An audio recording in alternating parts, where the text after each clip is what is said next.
Let's get into the advisory now, particularly given the interest rate hike that we received yesterday, and of course volatility really testing investors. Andrew Grinsell from Cooee Wealth joining me. So much happening, Andrew. I mean, we had record highs in equity markets at the end of February, then the Iran war, now another interest rate hike. What do you say to clients? Do you just say, keep calm, don't change your strategy? What's the advice? If somebody's got a well-constructed portfolio, they shouldn't be reacting to events. I mean, the portfolio should be designed to handle a range of potential outcomes, to handle uncertainty rather than react to it. So we sort of suggest that people maybe take a step back and not make knee-jerk reactions when these things occur, provided they've got a diversified portfolio to begin with. The reality is when things happen, geopolitical risks, we end up with interest rate rises. If you start trying to react and adjust your portfolio afterwards, markets move quickly, investors tend to move more slowly. By the time you're comfortable to actually go and make a change to your portfolio, the markets have already moved ahead of where you want to be. Yeah, exactly. And you've got to take the long term as well, right? Like maybe a week ago, your super balance was here, now it's here, it will balance out hopefully. But why are retirees more exposed, especially given they're asset rich generally, so a rate hike could actually help them? Yeah, absolutely. So retirees are going to have more exposure to fixed income investments. So when interest rates do go up, we see the capital value of those fixed income assets fall in value, but also with the broader market sell-off that we've seen since the start of March in response to the Iran conflict, obviously asset values have fallen. Retirees don't have the luxury of being able to sort of sit back and say, that's okay, I just won't take a withdrawal. They've got ongoing living costs to meet, so they need to be taking money out and potentially putting them into a situation where they're forced sellers of investments that are down in value if they haven't got the right strategy in place to begin with to avoid that situation.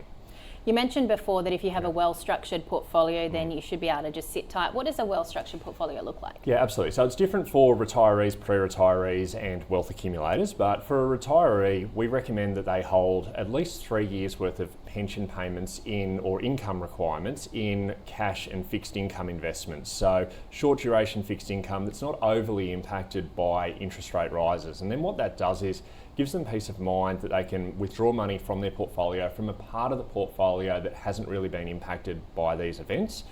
Beyond that, we have more of a moderate risk portfolio for the medium term requirements and then a higher risk portfolio for what they probably don't need to access for at least another 8 years. So they've got time to allow the markets to be volatile, and they're always going to be volatile, but to allow them to sort of ride through those ups and downs without having to sell off those investments that might be down in value, and instead having that pool of assets that they can dip into to fund their income needs over the next few years.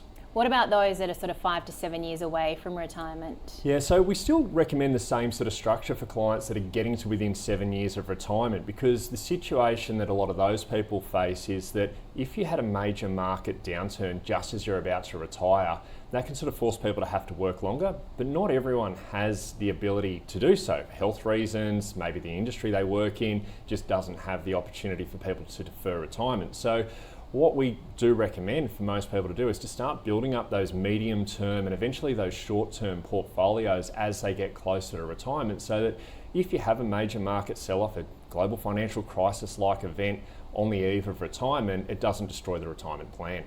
And what about those that are not so close to retirement?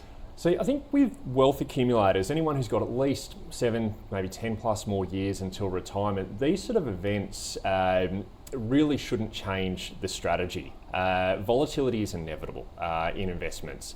If somebody tries to react to that volatility and then tries to sell down their investments, move to cash, or go a little bit more defensive, waiting until things get better, inevitably you end up buying back into the market at a higher price. Now, more money is lost from people trying to time the market than trying to actually just staying in the market and riding through those ups and downs. So for those longer term investors, our advice is do nothing. You stay aligned with your risk profile, your investment time frame, and keep on investing. If the markets are down, you've got contributions going in, you're buying up assets at potentially lower prices than what they were last month, we shouldn't be getting concerned about that. So as the key takeaway, keep calm, carry on?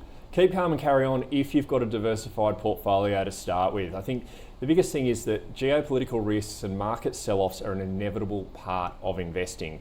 If you have so the risk isn't that these events will occur, the risk is how do you react to them? That's the bigger part. So you need to have a strategy that can handle the risks rather than react to the risks afterwards.